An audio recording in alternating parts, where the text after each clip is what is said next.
Now to the story we've been trying to get to all night, and we assure you it's never anticlimactic to feature the IAFF Fallen Firefighter Memorial. Always poignant. Laura Wilson here once again to give us a look inside that ceremony.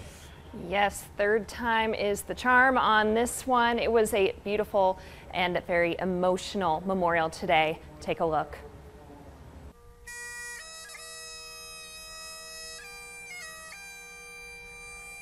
Their years of dedicated service and their supreme sacrifice are not now and will never be forgotten.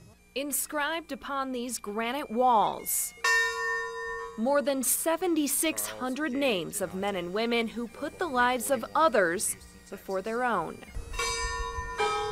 Each name tells a story, and each story coming to an end with the somber ping of this bell, which symbolizes past traditions ringing out when firefighters would begin their tour of duty or when a fire was out and an alarm had ended. We will again sound their last alarm. They have gone home.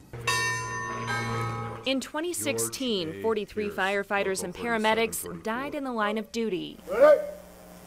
And the other 153 names honored today all died from work-related cancers. Forward, march!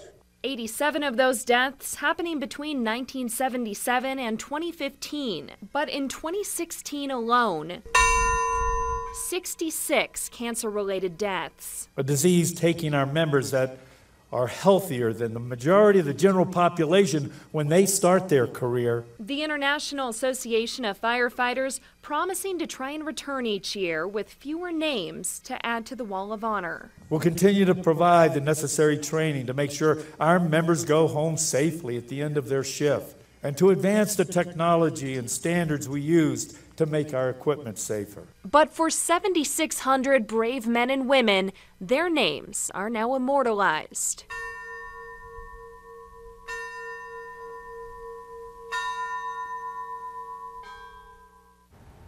And we're told 14 of those honored today died of cancer scientifically linked to toxic exposures during cleanup at Ground Zero, which, as you know, was the site of the 9/11 World Trade Center attack.